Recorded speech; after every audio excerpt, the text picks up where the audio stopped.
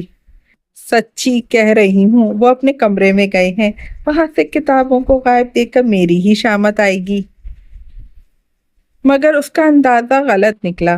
5 minute بعد وہ navy shirt اور خاکی ٹراؤزر میں واپس آیا، ہاتھ میں گاڑی کی چابی تھامی ہوئی تھی۔ فارس لوگ اپنے کمرے میں کیوں نہیں ہیں؟ سوال اس نے اپنے والد سے کیا تھا، جواب بیوی نے دیا، وہ موسم ٹھنڈا تھا اس لیے دونوں آج چھت پر سو گئے ہیں۔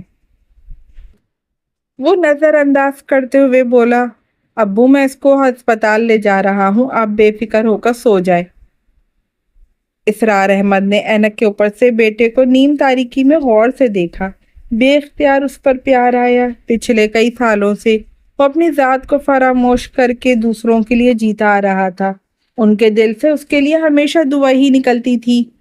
اپاہج ہونے کے باوجود ان کے بیٹے نے کبھی ان کو اپاہج محسوس نہیں ہونے دیا تھا۔ ان کے لیے خاص ریموٹ کنٹرول ویل چیئر باہر سے منگوائی تھی، جس کی چوڑائی ان کے عام دروازوں سے زیادہ تھی۔ تاہم تاشفین نے سب کمروں کے دروازے چوڑے کروا لیے تاکہ وہ بغیر سہارے کے ہر جگہ آ جا سکے۔ عباس بستر سے اٹھ کر تاشفین کے ہمراہ بیرونی دروازے کی جانب بڑھا تو جگن بھی اس کے ساتھ آئی۔ میں بھی آپ کے ساتھ جاؤں گی۔ جگن، میں اس وقت بحث کے موڈ میں بالکل نہیں ہوں، پہلی اور آخری دفعہ کہوں گا، پلیز بیک آف۔ دیکھیے، آپ مجھ پر روپ ڈال کر حق کی آواز بند نہیں کروا سکتے۔ شام سے عباس کے پاس میں ہوں، آپ نہیں تھے، اس لیے اصولی طور پر اس کے ساتھ میں جاؤں گی۔ وہ ڈٹ کر اس کے سامنے کھڑی تو ہو گئی، مگر اس کی جانب دیکھنے کے بجائے دیکھ عباس کو رہی تھی۔ آدھی رات کو میں تمہیں ساتھ لے کر گھر سے نہیں نکلوں گا۔ میں آپ کے ساتھ نہیں، عباس کے ساتھ جا رہی ہوں۔ بھائی، آنے دینا آپ ہی کو۔ تم تو چپ ہی رہو، وہ عباس کو گھور کر بولا اور قدم آگے بڑھا دیے۔ جگن بھی ساتھ ہی چل پڑی۔ عباس اور جگن دروازے سے نکلے تو تاشفین نے ماتھی پر تیوری لیے دروازہ لاک کیا اور لمبے لمبے ڈھنگ بڑھتا آگے نکل گیا۔ آسمان سے ابھی تک ابر کرم برس رہا تھا، اونچی نیچی گلی، اوپر سے اندھیرا۔ عباس نے جگن کا ہاتھ تھاما ہوا تھا اور جگن نے عباس کا پورا بازو پکڑا ہوا تھا۔ بظاہر شاید عباس اس کا سہارا لے کر چل رہا تھا، مگر حقیقت میں جگن اس پہ انحصار کر رہی تھی کہ کہیں منہ کے بل نہ گری۔ گلی سے نکلتے ہی ایک دفعہ پھر چونکی۔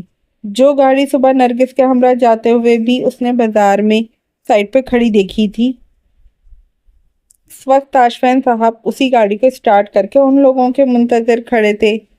جگن کو ایک دم اپنے سوجے ہوئے چہرے پہ پیار آیا۔ اتنی رات کو تھکا ہارا گھر آیا تھا اور ایک دفعہ کہنے پر ہی چھوٹے بھائی کو لے کے ڈاکٹر کو دکھانے چل نکلا تھا۔ کہاں ملتے ہیں ایسے لوگ جو اپنے رشتوں کو اپنی جان سے آگے رکھتے ہیں۔ دونوں آ کر پچھلی سیٹ پہ بیٹھے۔ تاشفین نے دروازہ بند ہونے کی تصدیق کی اور گاڑی آگے بڑھا دی۔ سارا بازار سنسان پڑا ہوا تھا۔ بارش کی بوندیں گاڑی کی ہیڈ لائٹس میں چاندی کی مانند چمک رہی تھی۔ عباس اس کی گود میں سر رکھ کر نیم دراز ہو گیا۔ اس نے دونوں ہاتھوں کے ساتھ زور سے اپنے کان دبائے ہوئے تھے۔ جگن نرم ہاتھوں سے ہلکا ہلکا اس کا سر دبا رہی تھی۔ گاڑی بازار سے نکل کر روڈ پر آئی تو اسپیڈ تیز ہو گئی۔ ساری سڑک ویران پڑی تھی، کوئی اکا دکا موٹر سائیکل یا گاڑی نظر آ جاتے۔ تاشفین ایک پرائیویٹ اسپتال کو جا رہا تھا جہاں اس کا دوست رات کی شفٹ پہ ہوتا تھا۔ خوش قسمتی سے جاتے ہی ان کی باری آ گئی۔ تاشفین نے دل ہی دل میں شکر ادا کیا۔ اس کا دوست آپریشن میں مصروف تھا، اس لیے عباس کو ایک جونیئر ڈاکٹر نے چیک کیا، مگر جو وجہ اس نے بتائی وہ ایک دم پریشان کر دینے والی تھی، کیونکہ ڈاکٹر نے جب آلے سے کان کا معائنہ کیا وہاں پر ایک چوٹی کے جتنا کوئی کیڑا تھا۔